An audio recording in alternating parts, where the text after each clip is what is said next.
Welcome to 9-Hole Reviews. We are looking at the very elusive M21 sniper weapon system today. Now, comparing this to what the M14 market has to offer, this particular rifle is far closer to a US issued M21 than what you can find out there off the shelf. The military M21 was an accurized M14 rifle to fulfill a specific role for US military. They needed a semi-automatic 30 caliber sniper weapon. Now, this particular rifle came into my possession 10 years ago as an M14, and it's been a long, expensive process turning it into an M21. 10 years worth of agony, countless gunsmiths and parts purchased, and unicorn tears. In 2015, I sent this rifle to my dear Army friend's father, Ken Corcoran. Now, Mr. Corcoran earned his President's 100 tab with an M14 and retired from the Army as a warrant officer.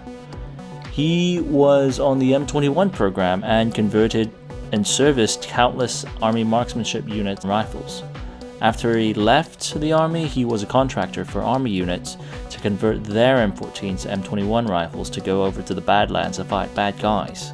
And that's right, this rifle was put together to the specs of a true military-issued M21 by one of the guys who put them together for the AMU. The Krieger 110 medium weight barrel on this bad boy is what gives us the accuracy without overloading the already heavy weapon system. And the weapon was bedded with bisonite into a Macmillan M1a national match stock as an XM25 era M21 rifle. And we also fitted a GI national match flash hider where the inner diameter is wider for less bullet interference. The gas system was also unitized, and a Sadlac tin gas piston was dropped in. The spring guide inside was replaced with a national match spring guide to decrease the spring binding. Mr. Corcoran also worked on my trigger group and lowered the pull to a crisp 2-stage 4-pound trigger as the military M21s were issued. The standard issued Leupold Mark IV scope with M3 turrets were actually the top of the line scopes back then. And these are held on with LaRue QD rings and a Smith Enterprise M21 mount. And I should mention that the Smith Enterprise mounts do have NSN numbers and US property stamped on the side of them. Pretty cool. Now, here's a bombshell I'll drop here though. This rifle was built on a Chinese Polytech M14S receiver. This is an IDE side-stamped Polytech rifle that was forged from 5100 carbon steel, and it's actually tougher than your mil-spec and Springfield Armory 8620 steel receivers. Now, on top of that, these receivers are actually reported to be reverse engineered from Vietnam-captured M14 rifles. So dimensionally, they're supposed to be as close to the US GI receiver as you can get.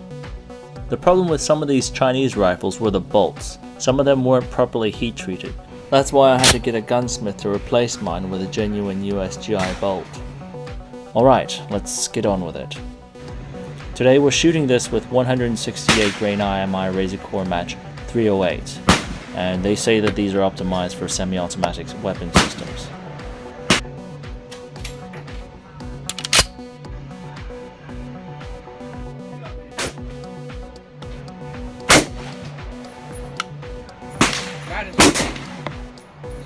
I mean, what can I say?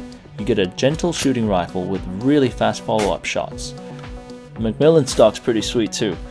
The cheek piece is far superior to the GI method of wrapping a crapload of 100-mile-per-hour tape around the stock till you reach a scope. Alright, so we're shooting 10 shots, with the first one warming the bore and then 9 shots going down so we can see how accurately it shoots. Now, don't forget the M14 gas port shoots down, so anything you rest your rifle on looks like it came from a coal mine. So how well did it shoot? 2 9-hole groups. The first one with a cluster of 0.759 inches and 1.199 inches if you count the flyer. The second one measured out to 0.88 inches, however there was a ceasefire in between that gave me a 30-minute break that really gave me a cold bore shot in between and threw a flyer out because of that to 1.528. Pisses me off. As an added bonus though, I took some of my hand loads out and printed a 0.499 inch 9-hole group. And 0.974 if you include the cold bore shot. Ain't not bad for semi-automatic. Prior to the M21 conversion, this was a 2 to 3 MOA rifle. Now I would determine this rifle to be 0.8 MOA with factory IMI ammo and a half MOA with my hand loads. Of course, I'll put the below data in the description. Springfield makes an M21 for nearly $3,000 with no scope or mounts. Now this is not a true M21, this is a match M1a with an unbedded stock with a cheek riser on it. With the scope and mount combo you see here, it's closer to $4,880. Now the Springfield Armory M25 is actually closer to my configuration, but it MSRPs at a whopping $5,278 with no optics, and if you add this combo on it, you'll end up at $7,158. Now with current 2017 prices online, if you were to put together this rifle with new parts, you are looking at $4,064.39. That excludes gunsmith labor and shipping. So really you're closer to $5,000 once you factor that in. The M21 is a cool looking service rifle with obvious signs that it's bridged generations of the American servicemen. It's even captured the attention on the silver screen.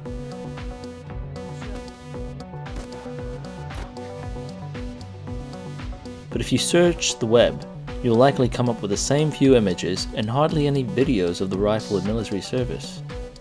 Part of the reason is because of the sheer amount of M14 EBRs and Knight's M110s that started overshadowing the M21 from the mid and late 2000s. But also in 2004, Facebook had just launched and YouTube was still in its early stages, and this was the newest wonder phone. We simply didn't have social media and content sharing infrastructure for your PFCs to spill military intel onto YouTube. I personally enjoy owning and shooting clone rifles, but at the same day I took my friend's AR-10 out and shot a .592-inch 5-shot group with the same IMI ammo. His cost about $1,000, scope included, and that's 1/5 the price of what I paid, or 80% cheaper for the same results. So is it worth it? You can determine so by asking yourself a few questions. 1. Do you drive a vehicle like a Land Rover, with loads of hidden costs and potential maintenance issues, but you don't care because what would James Bond do? 2. Are you patient enough to sit through entire nut and fancy videos in one sitting, or spend multiple years of your life to make a rifle shoot MOA? 3. Are you able to go to the range and fend off unwanted attention, like Emma Watson would have to if she were dropped into a Marine infantry barracks full of Lance Corporals who just came back from deployment?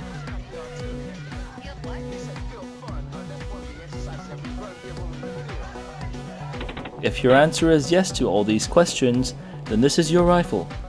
Now remember, if you really like this rifle, you could always build it up slowly from an $800 Polytech, but understand the final price tag before you venture into the project.